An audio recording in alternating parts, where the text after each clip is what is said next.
Good evening, guys. What is going on to all of you? Happy Sunday indeed, and of course, happy Super Bowl Sunday as well, as the Super Bowl will be taking place starting soon.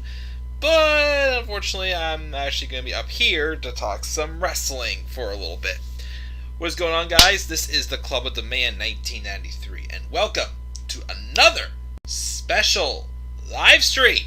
As I said, I'm trying to catch up with these this month before I get into my next video game Let's Play, since I didn't really get to do any of these in December. So we're going to continue on doing the bests and the worsts of 2020 for wrestling.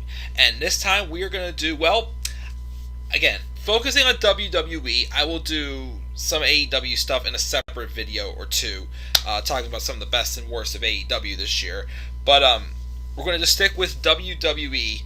And this is the top 10 storylines of the year for 2020. I've already done the best, the most improved, least improved, and most underutilized. I am going to be finally I'm going to be again probably doing matches in WWE for sure, and probably superstars. That's probably going to be it, and then whatever I do with AEW. So just a couple more of these streams left. I'm not going to do, segments or moments or anything like that. I just, again, it was just a tough year to follow along with things going on, and even for this list, I had a hard time throwing them together. I was trying to do 10, but I was only able to come up with like 6 or 7 or something like that. It was kind of pushing him there, but I just wasn't able to come up with 10. So that's why this one is just going to be a top 5. Match is going to try to do 10, but this one's going to be just a top 5.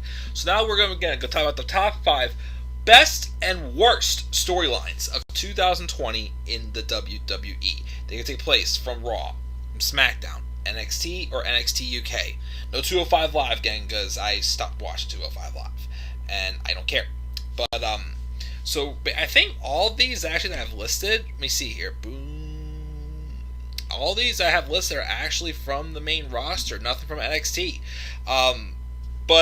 So these are from Raw or SmackDown for the best and the worst. Now, this was tough because there were some storylines that probably could have made this list, but it was either starting at the end of the year or ending at the beginning of the year from the previous year. Like Roman Reigns and Baron Corbin, for example. That one was going on for a good part of 2019 and then the 2020, so I didn't count that one. And there was some others that I was very in between about, like Sasha Banks and Bayley. That could have been a golden storyline if they didn't end it so abruptly. So that didn't make the list either.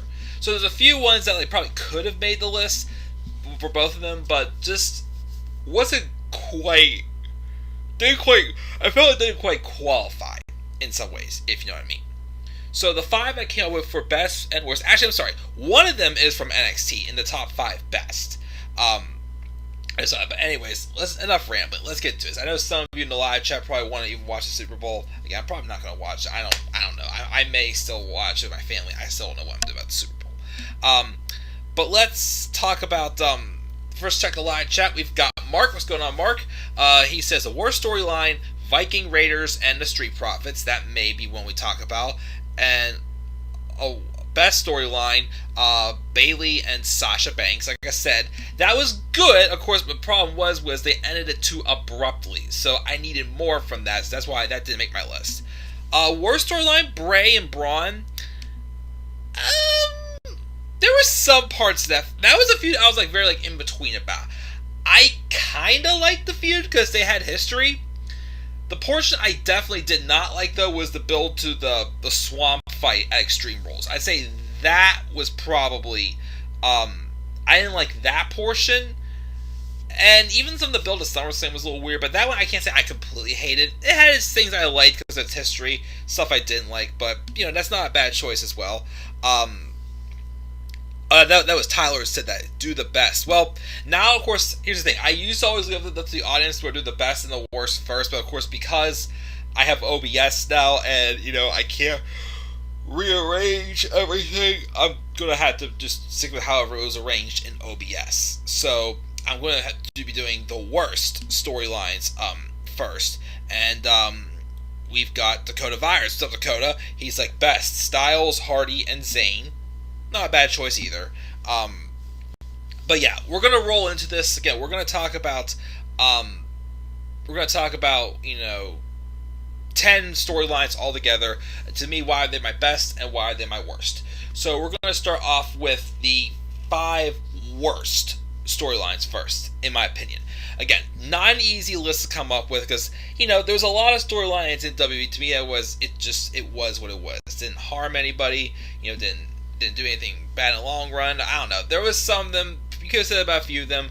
But here were the 5 that I thought were the absolute worst. This first one I have probably just was what it was. But to me, it was one of those storylines that has been overdone how many times before, and the comedy they tried inserting in there, especially one segment in particular for this first one that really just made me like, ugh, this is my face and whatnot.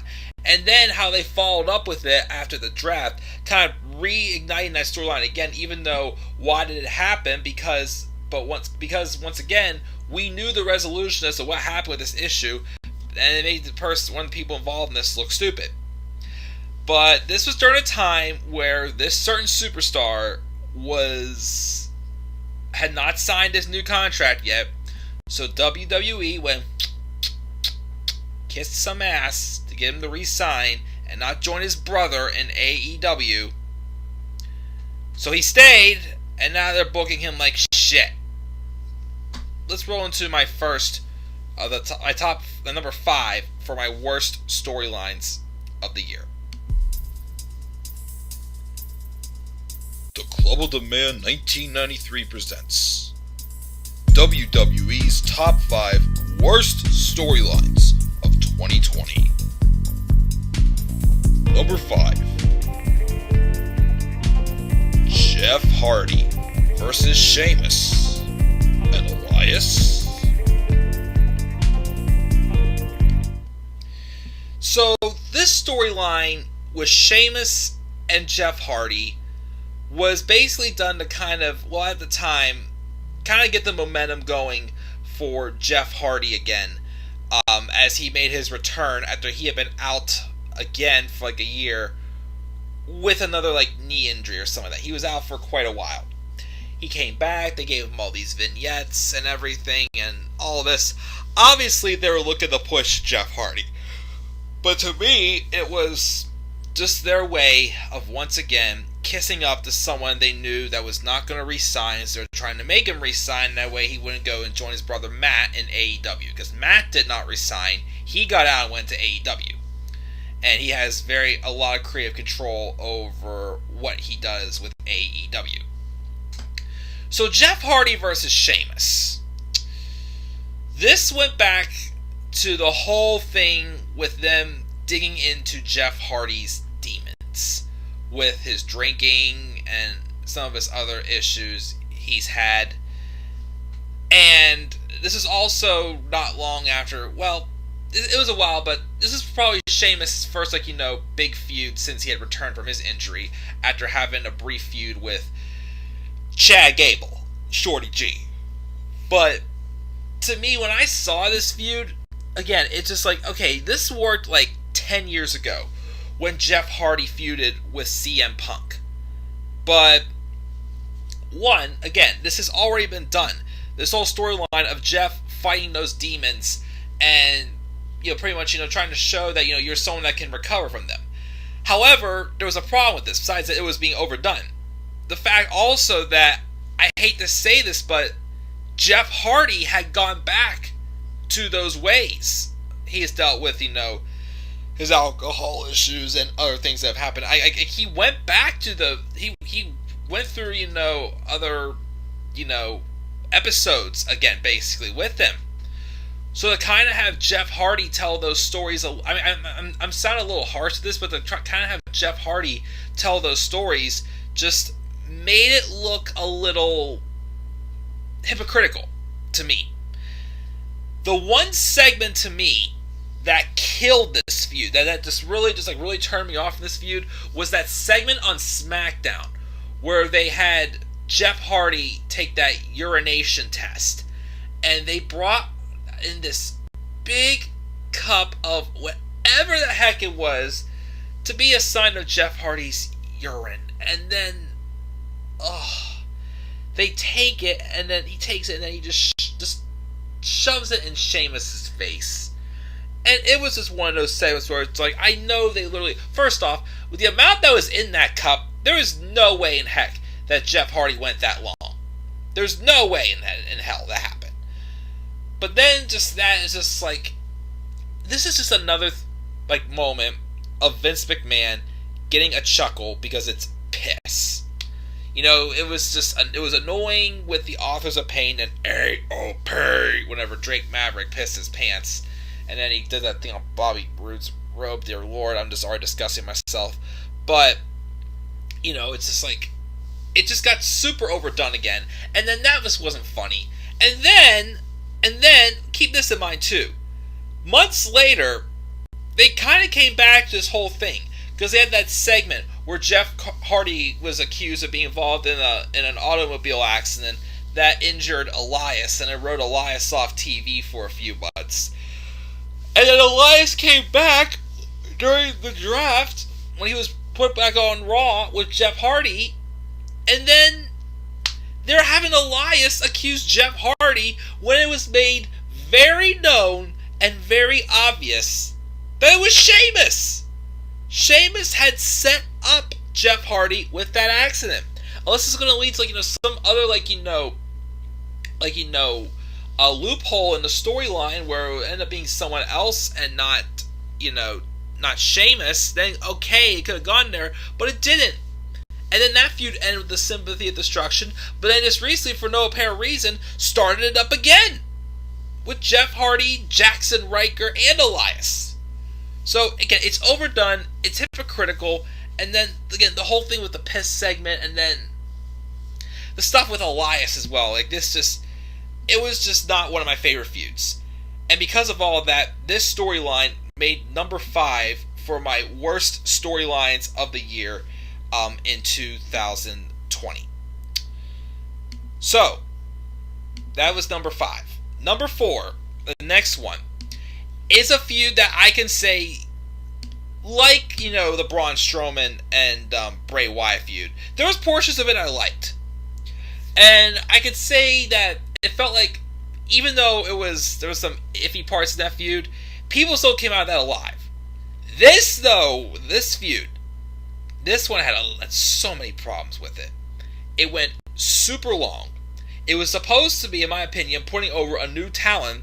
Instead of putting him over, it then transitioned to the non-wrestler, the actress of the crew. And then another person that was involved in this, where is he now? Where is he now? That's my question I gotta ask as we roll into my number 4 for worst storylines of 2020. Number 4. Seth Rollins and the Mysterio family. This feud, this storyline went on from May till right before Survivor Series. May until Survivor Series. And what was the reason why in general? To me, this feud should have ended after SummerSlam. By SummerSlam at the latest. Let's talk about this feud. Like what led to it? So this was shortly after Seth Rollins lost his world title opportunity to Drew McIntyre at Money in the Bank. Rollins then went nuts and pierced Rey Mysterio's eye and wrote him off TV, saying he did it for the greater good. Somebody had to be a sacrifice to pave the way for him to be that leader, as Seth Rollins, believes he is.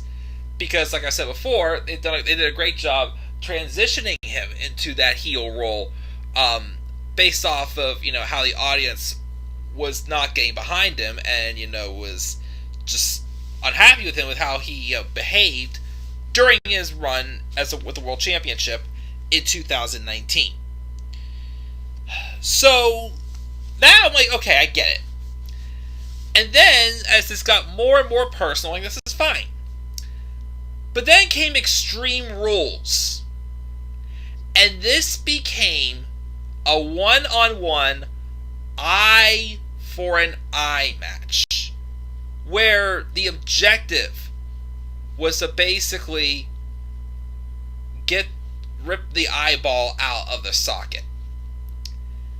Not only, okay, I'll put it this way. The wrestling in that match was good. The finish, though, killed it. One, because it was the same freaking thing that started this whole feud. I felt that should have been also where Seth Rollins could have gotten his comeuppance. Actually, I said SummerSlam, this could have ended right there. It could have ended right there. But even though it didn't, they went ahead and tried something else with it, and I was fine with it, which I'll get to that in a second. But yeah, that, and then the way they tried to, do this effect, like showing some, like, fake eyeball you see in Ray's mask to look like that an eyeball actually fell out of place, was just so stupid. And then Seth Rollins puking and whatnot again, it was stupid. It was so unnecessary, not worth it. Once again, just another way for Vince to laugh. They could have done this could have been an Extreme Rules match. Or if this is, okay, as I transition into why I was okay with it continuing until SummerSlam, this was a way to help Dominic Mysterio make his in-ring debut. This could have been like a six-man, or like a six-man tag, or like a 2-on-2 tag team tornado match. That's all they needed to do. They didn't have to do it eye for an eye, overproduce it, and make it look ridiculous. But then this did turn into, build to Dominic Mysterio's first match ever, which was against Seth Rollins at SummerSlam. And I'll be the one to say that I wasn't a fan of that idea at first. But, I digress and say that was not a bad idea and a good attempt. They had an excellent match at SummerSlam. Dominic lost. But then 2 weeks later, the Mysterios beat the crap out of Buddy Murphy, Seth Rollins' disciple, with a kendo stick. Honestly, the feud should have not just ended there, but that also should have been Seth Rollins getting that beating and not Buddy Murphy. But then we get to the following week and this segment. Well, actually, no. It was 2 weeks later. Because I think it was the match between Rollins and Dominic inside of the steel cage. And after, of course, Murphy got beaten down by Rollins outside, and there was that consoling moment by a certain somebody we're about to get to, that to me led to me questioning, why did they continue this feud for this? This feud should have concluded with just getting Dominic Mysterio into the ring. That should have been what the end result of this feud was. Nope. They had to get another Mysterio involved in this. Not the wife, but the daughter. They have this segment where Seth Rollins came out saying he had a DNA test. And it's like, not this again. They were going to do the whole thing that happened with Ray and Eddie back in 2005. It worked back then, but it wasn't going to work this time. Just to show, starts a weird thing with Aaliyah Mysterio. And the thing was it had nothing to do with Aaliyah actually, having the DNA and whatnot, or Ray not being Aaliyah's real father. It was Seth Rollins basically saying that Aaliyah has no DNA because she thinks Aaliyah was after Buddy Murphy because of how she consoled him when he was beaten up outside of the steel cage. And then it led to this whole thing where this feud was now centered around not a wrestler, an actress. A 19-year-old girl who, all due respect, I'm pretty sure she has a dream of being an actress. And you know what? I hope she goes and chases it. But the company where your father works, where you have absolutely no experience whatsoever, is not the place to start. And it turned into a love story. 2 weeks after Buddy Murphy got the crap whooped out of him by the entire Mysterio family with kendo sticks. Okay, sorry, maybe like 3 weeks later, whatever it was. Aaliyah Mysterio was in love with Buddy Murphy and making out with him on live TV. Some would say, yeah, the age gap made it look weird. Yes, Aaliyah Mysterio is, 19? Buddy Murphy's like, 31, 32? A little odd, but unfortunately that happens. That's not the point. I mean, yes, it looked creepy and looked weird and everything, but the fact that this whole feud went all the way to be centered around Aaliyah Mysterio? Like, Dominic wasn't even wrestling for months. Just recently, with this feud with Rey, the Mysterios and Baron Corbin, has Dominic actually started wrestling again.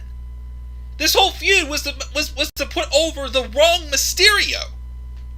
And then Buddy Murphy, randomly turns on the Mysterios again and teams with Rollins, just say this is for the great. It was so obvious that Buddy Murphy was just going to cost Seth Rollins the match he had with Rey Mysterio. It was the end of this feud. It was so stinking obvious at that point. And then it led to Rey approving of Buddy Murphy, and then this feud made, again, Rey look like a terrible father in general. It was just a big love drama story. Probably a storyline that Vince McMahon just wanted to be involved with. I don't know. So yeah, not only did this feud go on too long, did it have a stupid stipulation with eye for an eye. It did nothing. As Murphy's not even on TV anymore, it didn't put Murphy over, it didn't put Rey over. It got Dominic over briefly, but then that got cut all off whenever they made the whole feud about Aaliyah Mysterio. Aaliyah Mysterio was the center point of a storyline that should have been getting over her own brother. Ugh. And of course, everybody's saying, and I hope the guy, that it better be that way, because no WWE wouldn't surprise me. When Seth Rollins returns to SmackDown this coming Friday, again, they better not have him resume his feud with the Mysterios. Focus on, at this point, the stuff they're doing now with Corbin, Rey, and Dominic is interesting because they're starting to form the cracks in the bond between father and son.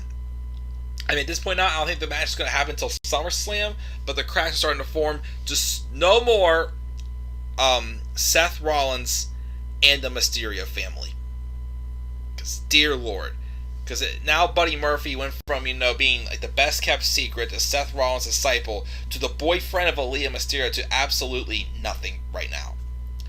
And, again, this feud was just a waste of time. June, July, August, September, October, November. 6 months for nothing is what this feud felt like. So yeah, that's why it's my number 4. Because I put it at number 4 because at least there was some portions that I actually did like, but the end result from this, dear Lord. So that's number 4. Number 3. Number 3 is one that was mentioned in the live chat earlier. This is a feud that showed how much of a joke tag team wrestling on all 3 brands, Raw, SmackDown, and even NXT. Again, NXT's tag team division was weak as hell this year. I mean, it wasn't booked as insulting, it was just there. But main roster wise, they're splitting up tag teams. They're putting no momentum behind either champions. Well, okay, Street Profits had a fine reign, a few other years, but still. Tag team wrestling just does not feel important. And how much of a joke it felt was involved with this storyline at number 3. Number 3. Anything you can do, I can do better.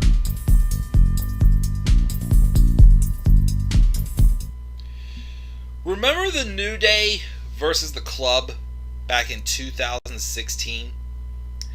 How they tried to insert comedy into the Club with ring postitis, the Old Day, all that stuff, and then the Club just never recovered from that. That to me was just about exactly what it felt with this feud between the Street Profits and the Viking Raiders. This feud started on an episode of Raw, where in a non-title match, the Viking Raiders defeated the Street Profits clean. From there on, the two babyface tag teams went on for at least a month or two with this whole friendly competition of anything you can do, I can do better. And it was these stupid telegraphed segments met with just comedy, especially on Ivar, to entertain Vince. They played like a game of basketball where apparently the Viking Raiders had no clue how to play basketball and they got creamed, but then they came back and there was that, there was bowling, there was golf, there was track and field, there was axe throwing, and every time I watch this is just one of those feuds that made me question, why the heck am I even watching this? It made me feel insulted as a wrestling fan to see him put on this bunch of crap. Because, of course, through all this, they're trying to bring out comedy through the Viking Raiders. A team that already got the life sucked out of them just from a name change. A name change. When they were the War Raiders in NXT. Hanson and Rowe. Now they're Eric and Ivar, the Viking Raiders. They're Vikings. And, of course, how many stinking segments... Well, not how many segments. All these stinking segments involved Ivar and turkey leg romance. Literally trying to, give a woman a turkey leg. And every segment it was Ivar being told, "You're cute." And he gets to Eric and he goes, "You? Not so much." And I'm like, this isn't funny. This is not funny. This is not entertaining. This is not in any sort of ways making tag team wrestling look better. It's just another out-of-touch old man wanting his own ways to laugh. So as I've said, with 2020 being a year where basically the fans, were not allowed to attend because of, the pandemic, Vince McMahon felt free to do whatever he wanted to do and control his own show because he doesn't have the audience reacting organically. And then, of course, remember how this feud kind of ended before they actually had an actual tag team match?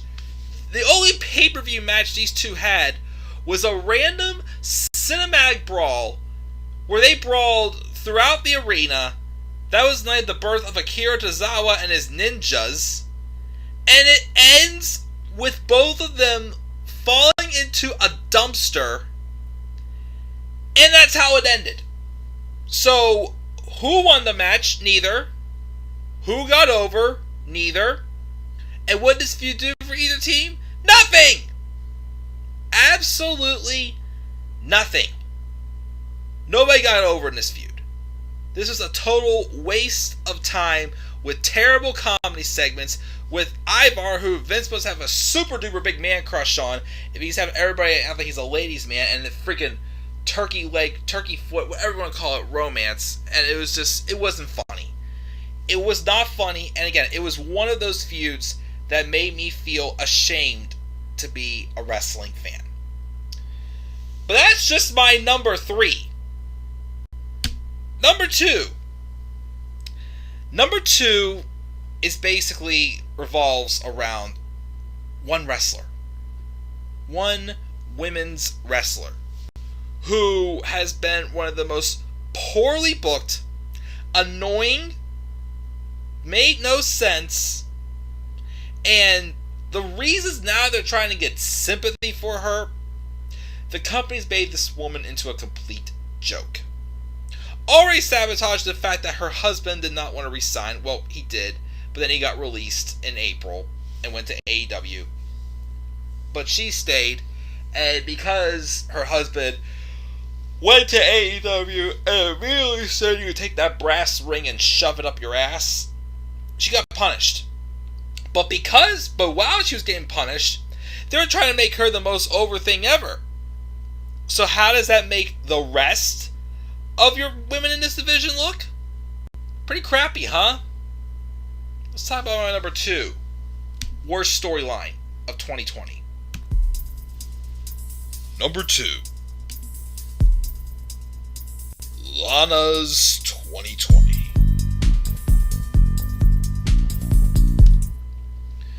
what the hell happened to Lana? Remember the days of the "We Want Lana" chants? Lana claims that Rusev was the only man that can have me. Lana Day. The time where we were excited for Lana, and she was able to get the best, really good, effective, sympathy, or even, of course, at the beginning of Rusev's run on the main roster, she was an excellent manager. Excellent storytelling and everything. She tried to get into the ring, and just when she was starting to make some strides and improvements, they squandered her character altogether with that storyline of that love triangle with Rusev and Bobby Lashley. And that made Lana look like one of the biggest dumbasses on the planet. Basically, just manipulating Bobby Lashley to do whatever she wants. She had no weird reason. I still don't know why on screen Rusev and Lana were having problems, or why Lana wanted to leave Rusev. It made no sense. She claims Rusev cheated on her with who? There was came up with that. Rusev just wanted sex. Well, then why was every segment you were in bed with Bobby Lashley having too much fun? And just all of that. And of course, ending with that freaking wedding. And then she would literally come out on live TV and start screaming and having a hissy fit over what? Over what? Made no freaking sense. So when they finally got Bobby Lashley away from her, she ran into some big, deep, she hit rock bottom, obviously, her character. And she teams up with Natalya. That was a waste and did absolutely nothing for her. And then it's during the midst of the time where Lana was literally for 9 or 10 weeks in a row got put through a table by no one else other than Nia Jax. That's right. Nia Jax was used to try to make Lana a babyface. Why on earth would anyone in their right minds have any sympathy for Lana after how atrocious she was in her love angle with Bobby Lashley, to literally just being booked like an absolute joke? And the fact that WWE had the gall to make her sole survivor in the Women's Survivor Series match by having her stand as still as a statue on the steps the entire freaking time made, again, absolutely no sense. And then they had her get ready to face Nia Jax and Shayna Baszler for the women's tag titles, just to write her off TV for Charlotte Flair to return. And now she's in a tag team with Naomi, and they're getting a shot at the women's tag titles. So, what the hell? What is the point of all this? This is not making us like Lana. She still has the white heat and the get off my TV heat because her character makes absolutely no freaking sense. It obviously, from, the 24, not 24, the Chronicle thing, has put, CJ Perry in a rough spot, and it's just, it makes everyone else, especially in the Raw Women's division, look like a joke, especially since she was sole survivor. How did this woman go from being a joke, going through tables every single week, to doing absolutely nothing in a wrestling match to make her sole survivor? This is a wrestling show, not a model show. Again, Natalya said that in that 24 special on the Women's Revolution. She's not here to be a model, she's here to wrestle. So, what did this do for anybody except it left everyone else who got eliminated from that Women's Survivor Series match look like a complete joke? And after all this, we're supposed to have sympathy for Lana? I think not. Just a terrible, terrible booking. Terrible storyline with Lana in 2020. And that's why she is my number 2. And number 1 for the worst storylines of 2020 kind of involves just a typical story for a typical gimmick.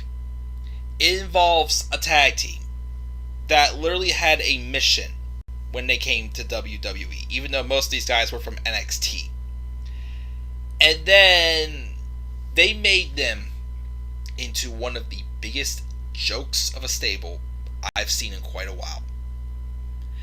And it, again, I just can't even tell you like how much the person who is the leader of this group is trying so hard to make this work, cut excellent promos, but this stable is just so stinking dead in the water, and their story in general just makes absolutely no sense, and it is so insulting to me. So that's why this is my number one worst storyline of the year in 2020. And the number one worst storyline in WWE in 2020 is Retribution.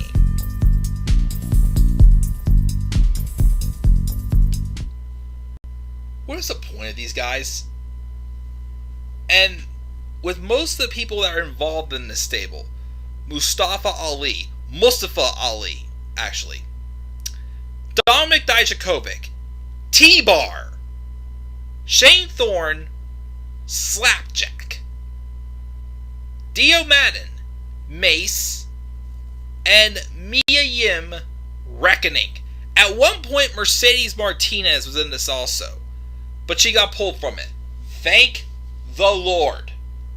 So, Retribution came around not long after Raw briefly did Raw Underground, which that got the plug pulled on it as well. And I wish this would have gotten the plug pulled on it too. So, Retribution basically came around trying to destroy the company. They would hijack Raw, they hijacked SmackDown. They would rip up the ring, they would attack people. It was just like clear mission there. Of course, it went on for like 2 months without them even introducing themselves or cutting a dang promo. Then, though, they start talking and doing their promos, and then they introduced their names. First off, they changed their names entirely. Again, why couldn't they just be Dominik Dijakovic, Mia Yim, Dio Madden, and Shane Thorne? Why did they have to change their gimmicks again? And Mustafa Ali is now being Mustafa Ali. So then, of course, I think this is before Ali had officially aligned him, because it's been that long, I can't remember. WWE signed them to contracts and drafted them to Raw. Why in the freaking world would you sign someone and draft them to one of your brands when the reason why they are there is to get revenge on the entire company for furloughing them and treating them like crap? Made no sense. And then they did nothing but lose how many times to like the Hurt Business and so many others. They did nothing but lose. You know, Mustafa Ali is cutting some very excellent promos for sure. Shows that he is excellent on the microphone, talented as hell in the ring. But again, he does not have the machine to back him up. And then the names too. What? T-Bar, Mace, Slapjack. It's a joke! Who on earth is going to find anyone with the name Slapjack intimidating? It's a laughing stock. And it literally, ruined the momentum of especially two people in the stable. Dijakovic, who was freaking having match of the year candidates with Keith Lee in NXT, to come to the main roster to this? Like, he doesn't even do his agility or anything anymore in this stable. Mia Yim, excellent young talent for the women's division. Now, she's having stupid, whatever the heck she's doing in the ring with this Reckoning gimmick and whatnot in this stable. So, again, this stable makes absolutely no sense. They came here to ruin WWE just to be signed by the company and given money to basically do exactly what they were trying to stop them from doing for months. How much sense did this make? This has done absolutely nothing for everyone. And again, credit to Ali. He is doing his best to try to get something out of this, to salvage out of this. And again, as I said before, he just does not have the machine to help him through it. And that's unfortunate. So yeah, that makes this my number one worst storyline in 2020 in the WWE. So with that being said, again, the top 5 worst storylines for me was Jeff Hardy and Sheamus and Elias, Seth Rollins and the Mysterio family, Street Profits and Viking Raiders, anything you can do, I can do better, Lana's 2020, and Retribution. Those were my top 5 worst storylines of 2020. Live chat, what do you guys got to say? Tyler said the worst is Seth and Ray, best is Edge and Orton. Mark says, let's please leave the Seth and Mysterio storyline behind in 2020. Yes. Tyler thought AJ, Jeff, and Sammy was one of the worst. Drew and Randy somewhat. He got the top 5. He got the 5 AEW DVD. Nice. And yes, there's no answer to this question. Why is Lana still here? Money. I don't care. I do not care anymore. But now let's move on to some power and positivity. P.O.P. baby. We're now going to get into the top 5 best storylines in 2020. There was not a lot. I mean, there was some, but some of them on this list, some that originally to me were like very short-lived. Some of them may have been, pulled the plug on a little bit sooner. I mean, again, I could have definitely maybe put Sasha and Bayley on this list, but I did not because that was a very inconclusive feud. Because number 5, you feel like, could feel that same way too because of where it went after this feud. But that one I appreciate because when it was good, it was hitting right on the money with certain things, especially with trying to build a sympathetic babyface. And that's what happened with this feud. So let's start off this list, guys. Number 5, best storyline of 2020 in WWE is The Club of the Man 1993 presents WWE's Top 5 Best Storylines of 2020. Number 5. Drake Maverick Cinderella Cruiserweight Tournament. April 15th, 2020. To me, at the time, was one of the saddest days in wrestling history. Watching the WWE release many talents, many, writers, many producers, so much staff because of the pandemic. The first name announced to go was at the time former 205 general manager Drake Maverick. As Maverick was released, he posted a video on Twitter. Very emotional. Just, saying, how sad he was and his gratitude for everything the company had given him. But at the time, of course, with the pandemic, the Cruiserweight champion, Jordan Devlin, was stuck over in the United Kingdom. Could not come over here to defend that championship. So they were having a round-robin interim Cruiserweight Championship tournament to crown an interim Cruiserweight champion. Even though right now there's 2 Cruiserweight champions, and, it's just, I don't know, they're basically ignoring it in some ways. But Drake Maverick was still given permission to wrestle in that tournament. And he did awesome.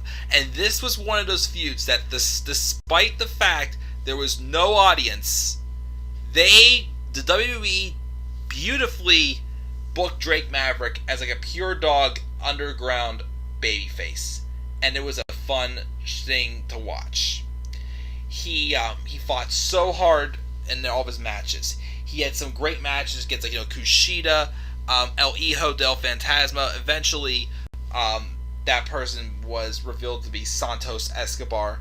I think Jake Atlas and a few others. Can't remember who else. Tony Nese maybe, but he was able to get to the finals against El Hijo del Fantasma, and he just came up short.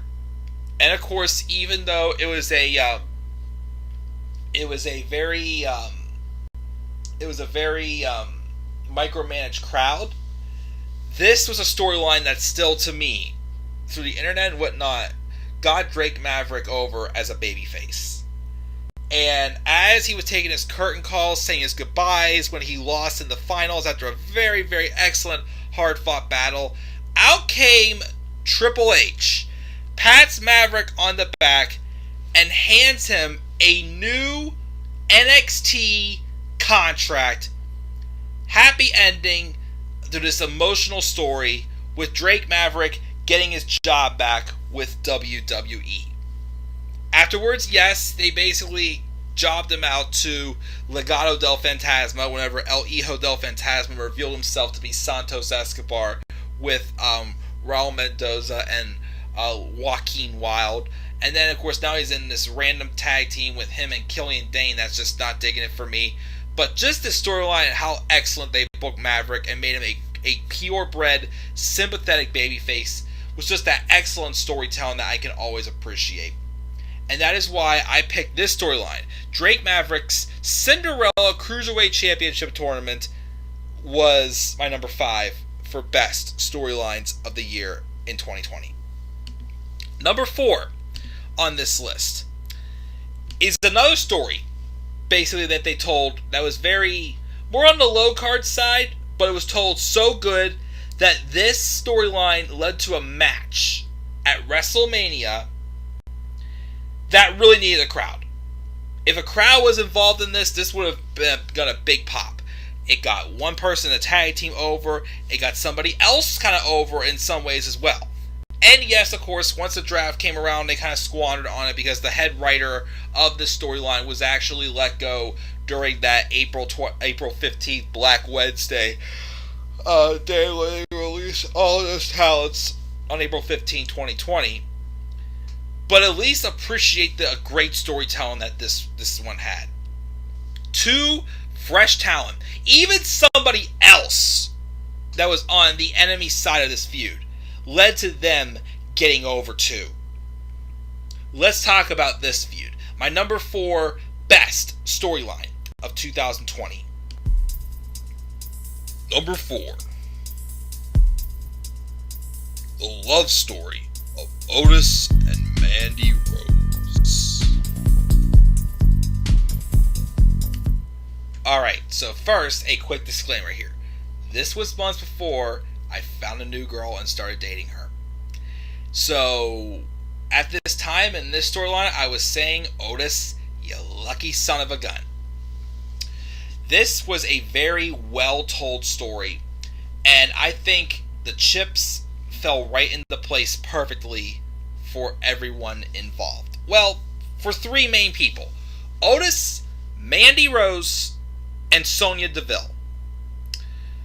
So the storyline started off, and Mandy Rose even pitched this idea to Vince. Because of obviously, some things in NXT, some, teases about, Otis and Mandy in NXT. And how Mandy thought this would be a good storyline.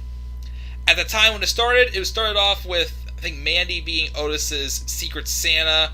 I think it was led to, the exchange of the fruitcake, and then, Mandy, liked it, but, Sonya's trying to still keep Mandy on that dark side, it looked like, and all that jazz. And just the simple little things that was just actually teasing this to be something more than just like a 1-week thing. So, obviously, this led to Otis asking out Mandy Rose. And the day he ended up asking her out for as she was free was Valentine's Day. So Otis, you lucky son of a gun, had a date last year for Valentine's Day. That got ruined because that son of a gun, Dolph Ziggler, stepped into the picture. And he swiped Mandy off her feet and basically tried taking her away from Otis. But there was a little bit of a interesting tidbit in this. Thanks to the hacker, who ended up being Mustafa Ali, showing the evidence that Sonya Deville had stolen Mandy's phone and had texted Otis saying she was running late. Which, because of that, set up for Dolph Ziggler to arrive and step right in the way of Otis as the heartbroken Otis walked around the corner and saw Mandy Rose at a table with Dolph Ziggler. Dolph would go on to show photos that would cause Otis to have a freaking meltdown and really whoop the crap out of Miz and Morrison on an episode of SmackDown and whatnot.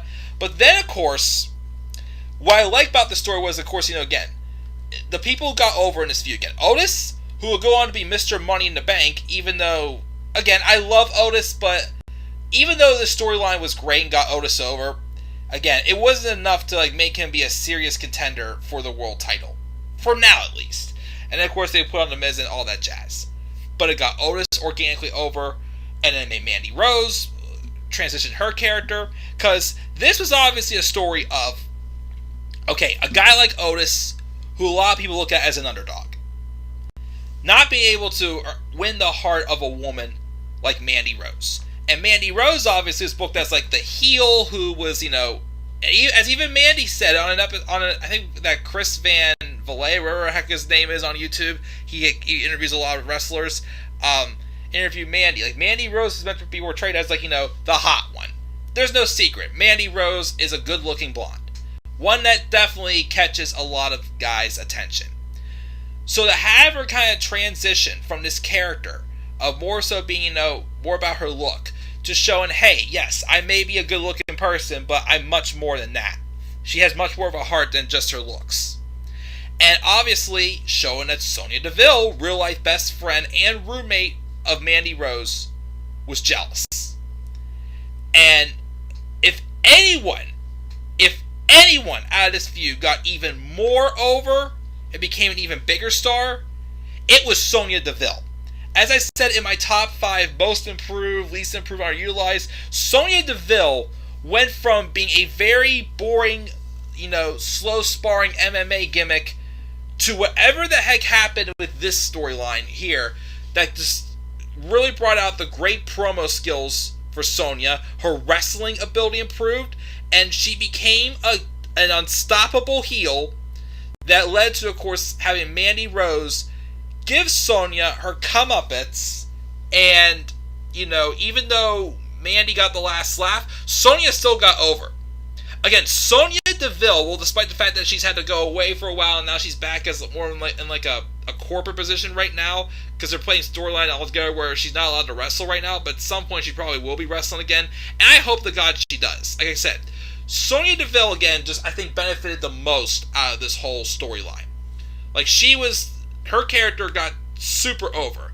Again, as I said before, what made Mandy Rose a babyface was the fact that it went from, having her being booked as, the hot girl that any guy can get to, hey, I'm about much more than just my looks, to Sonya Deville being jealous because, Mandy gets the attention for her looks. And again, it just had both ways. It had its way of showing out.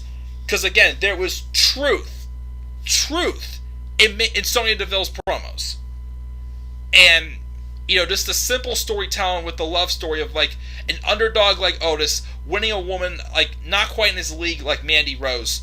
And even, again, the benefit that Sonya Deville got out of this is what made this storyline, to me, one of my favorite storylines of 2020. So that is my number 4 best storyline of the year in 2020 in WWE. Now, number 3 is a storyline that could be considered a number 1 candidate. The ones ahead of these, though, it was tough. It was very tough for this top 3. I was back and forth a lot. This could be number 1, but it ended up being my number 3. Number 3 is a storyline that was simply meant to just elevate a fresh heel character. But to me, it took this much more further.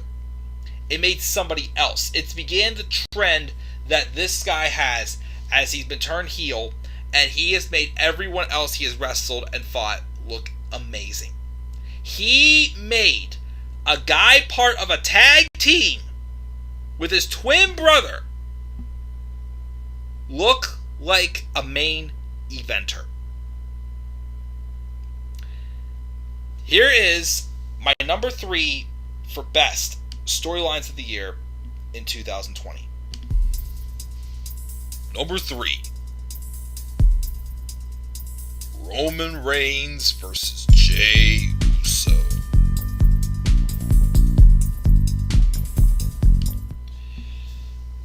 We never thought the time would come.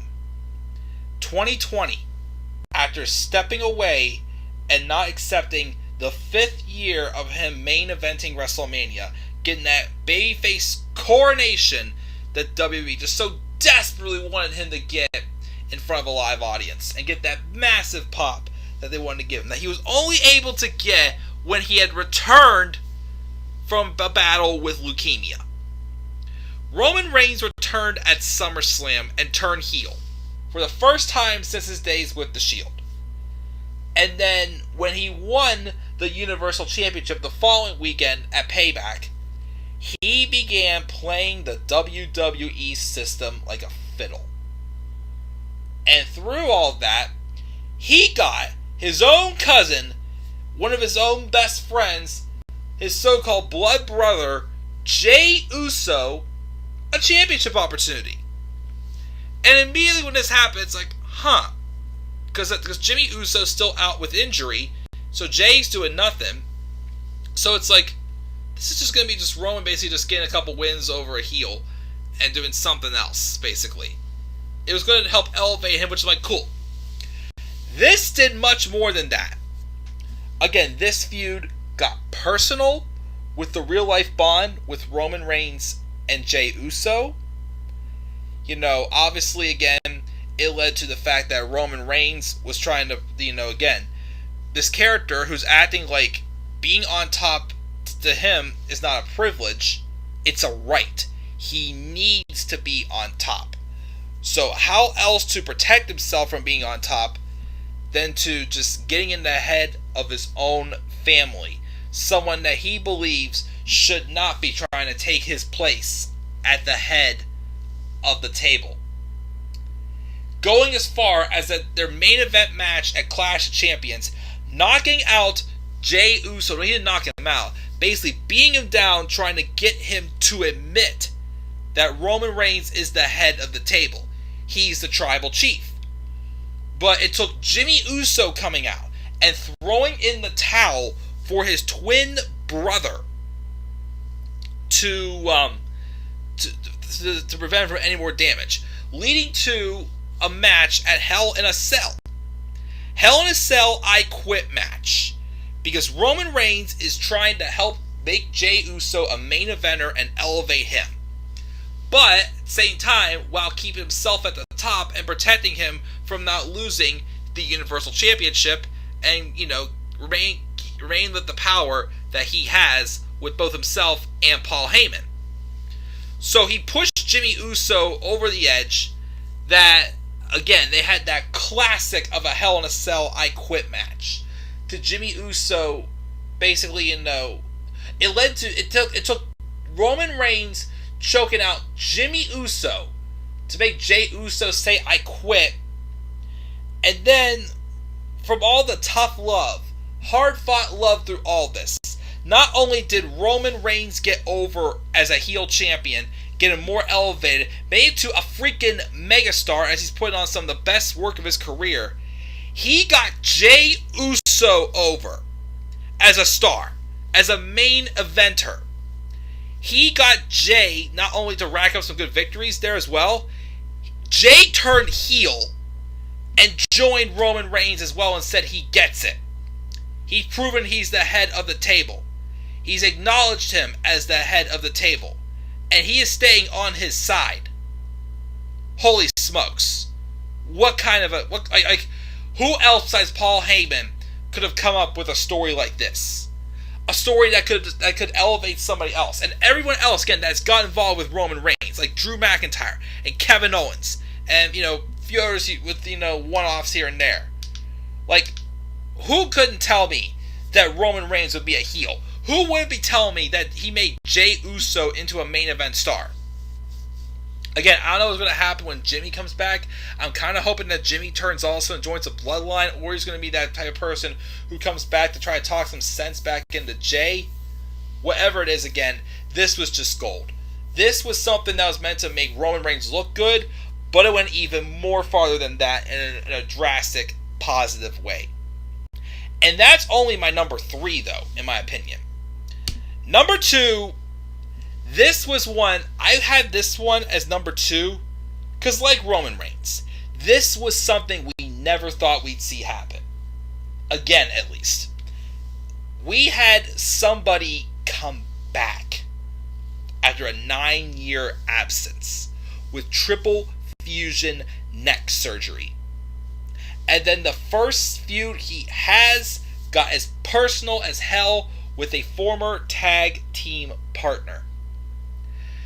And needless I say, even though of course the build to their second match at Backlash was not as good as the build for their first match at WrestleMania 36, this is still an excellent storyline because, like, once again, we never thought we'd see this happen again.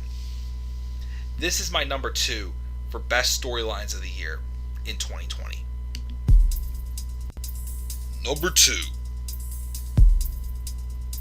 The Return of Edge and the Legend Killer.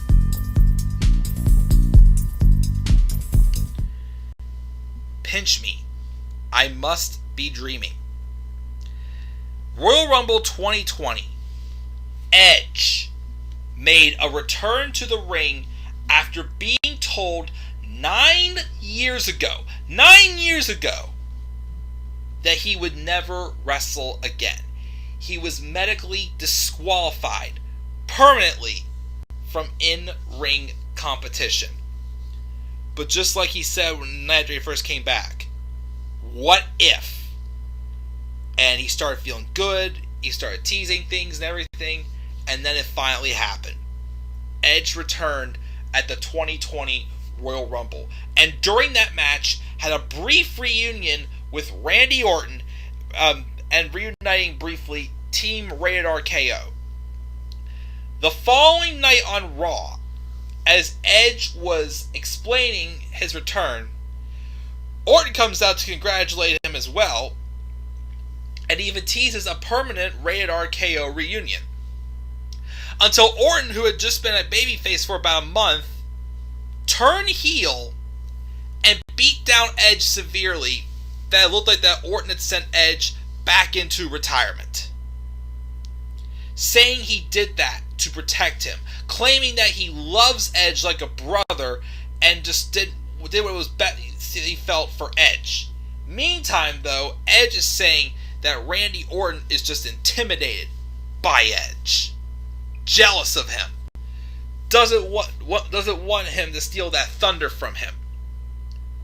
And again, this not only was just amazing to see Edge come back and just that easy babyface storyline done by one of the best men on the microphone, masterful at his craft, Edge.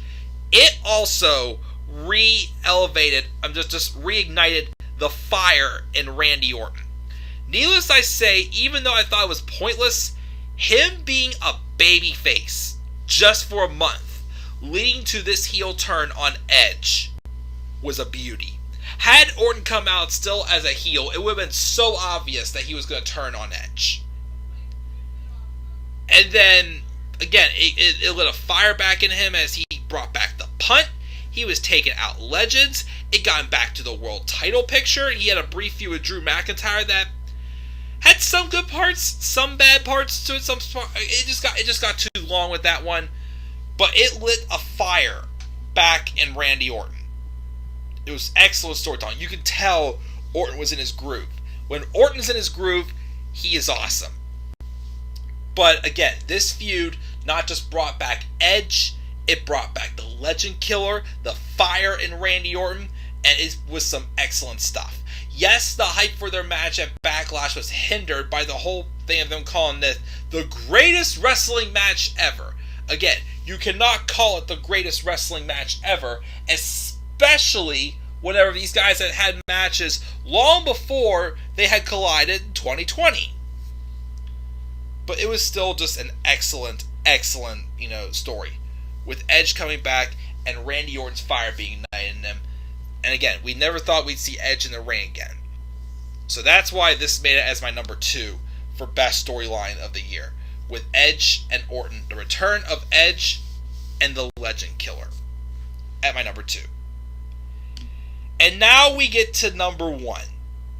This man, in my opinion, was, well, If it wasn't for Roman Reigns coming back, Roman Reigns coming back at the last half of the year, Roman Reigns was definitely the MVP of the WWE. But before he came back, this man was the true MVP of WWE in 2020. And what I enjoyed most about this storyline, they did nothing but made this person just be himself. That's all they had to do. And the chips just fell right into place. So no doubt about it, this to me was the best storyline in WWE in 2020. And the number one best storyline in WWE in 2020 is Drew McIntyre's rise to the top. I've said this for a long time now. The best way for somebody to get over is for them to just be themselves. And that's all the story you have to tell. 2020 was finally the year of Drew McIntyre. McIntyre came into 2020. 2019 wasn't bad. I felt, though, that should have been his year, though. 2019, when he would have won the world title. Of course, that did not happen. They put him with other things. Well, they still made him a little bit of a lackey, even though he had just broken away from Dolph Ziggler. But at the beginning of 2020, out of the blue, turned him babyface. And he was just naturally charismatic. He was just naturally getting over being himself. Then the Royal Rumble happened. Came out number 16, and BAM! Claymored Brock Lesnar's ass out of the Rumble. I still pop every time I see that moment. And it just set the stage right there. All they did to build for that match with McIntyre and Lesnar at WrestleMania was just have Drew McIntyre be himself. And that's all his character is. Drew McIntyre is himself. The same guy from 3MB that got fired in 2014 had to start all over, reinvent himself completely, start from scratch, came back to WWE in fantastic shape, and even a bigger star as he was before he even left. And all they had to do was just tell that story. The easy way to get over as a babyface is just to be yourself. Why did it work for Drake Maverick? Why did it work for Johnny Gargano in 2018 when he feuded with Tommaso Ciampa? What about Daniel Bryan, of course, in 2014? Seth Rollins when he feuded with Triple H in 2017 or 2018, 2017 to 2018, whatever it is. Anyways, that's just how you get over, is by being yourself. And that's the story they told throughout the entire year with Drew McIntyre. Whereas in this feud with Lesnar, with Rollins, with Bobby Lashley, with Dolph Ziggler, with Randy Orton, with Roman Reigns for their match at Survivor Series, and then after that as well. Again, all they did was just book Drew McIntyre as himself. And it was just perfect. I mean, yes, he's had some crappy, booking feuds to deal with, but it was not his fault. And another thing, too, props to Drew McIntyre for taking this all like a man. He had the biggest moment of his career winning the WWE Championship in an empty building at the Performance Center. This man had to reach to the camera and say thank you to the crowd when he won in the main event of WrestleMania 36. Like I mentioned how Otis and Mandy Rose, their moment at WrestleMania 36 needed an audience. This definitely needed a moment as well. And because this man worked his ass off from the dead bottom to the very top to earn this opportunity. And I thought McIntyre has been great as champion. Again, taking like a man as well, not blaming others like Rollins when he was champion, and just being a naturally liked talent that both the WWE and the fans and the behind the scenes people enjoyed. And also, give them credit too. Even though it was pointless to put the title on Randy Orton for like a month or a few weeks between Hell in a Cell and Survivor Series, they did use that to kind of like spice things up with McIntyre a little bit more. Such as adding the attire to his entrance, the sword, the Irish kilt. It just made him feel like a different character. And I appreciate that for sure. So yeah, that's my number one storyline of the year. Drew McIntyre's rise to the top. He sure as hell deserved all this. And guys, with that being said, that's going to do it for both my top 5 worst and my top 5 best storylines of 2020 in WWE. Just to go over my list again, we've got for worst, we got number 5, the story with Jeff Hardy and Sheamus and Elias. Number 4, Seth Rollins and the Mysterio family. Number 3 was the Street Profits and Viking Raiders friendly battle of anything you can do, I can do better. Number 2 was Lana's 2020, and number 1 was Retribution. For best, number 5 was Drake Maverick's Cinderella Cruiserweight Tournament story. Number 4 was the love story with Otis and Mandy Rose. That was number 4, I'm sorry. Number 3 was Roman Reigns and Jey Uso. Number 2 was the return of Edge and the legend killer Randy Orton. And number 1 was Drew McIntyre's rise to the top. Before we go off the air here, of course, let's check the live chat one more time. See if there's anybody else mentioning some best and worst storylines. Marcus said, good thing Mercedes Martinez got out when she did, and congratulations on your relationship. Oh, thank you, Mark. Yeah, thank you guys definitely for all of this stuff. But yeah, that's going to do it, guys. Again, if you're watching this stream after, we get off the air here, make sure to leave your thoughts down in the comment section below. What were some of your best and some of your worst storylines in WWE? Again, we will talk about AEW at some point also this month too, to do some of the best and the worst with AEW as well. We'll talk about that. But leave your thoughts. Do you agree with my list? Do you disagree with my list? If there are other storylines I didn't mention that I forgot about, let me know, guys. Leave your thoughts down in the comment section below. And be sure as always to slap a like on the video and subscribe for more content to my channel. And follow me on Twitter at DemandAirBoy93. Schedule for this week is going to be a little crazy because next week is kind of busy for me.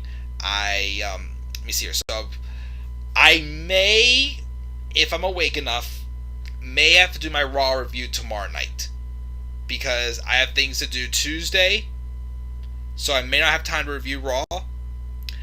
Wednesday, I want to do NXT and do my preview and predictions for what's it called? Takeover Vengeance Day. Thursday, get AEW. Friday, I am not going to be able to review SmackDown because I got to get up at like 5 a.m. on Saturday morning to work a video gig. So I'm literally watching SmackDown and going straight to bed because I am not staying up late on Friday. And then I don't know when I'll review SmackDown, but again, and of course next Sunday is NXT TakeOver Vengeance Day, and I'm going up to my friend Joe's house to watch that show on Sunday. So we are there's gonna be some things up in the air. Like I don't know if I'll be able to fit another one of these streams in there, as next one will be the best and worst matches in WWE in 2020, but we'll see. But yeah, that 5 a.m. wake up next Saturday is going to kind of hinder things a little bit. So I'm going to try my best to stay on schedule this week for sure. And we'll go from there.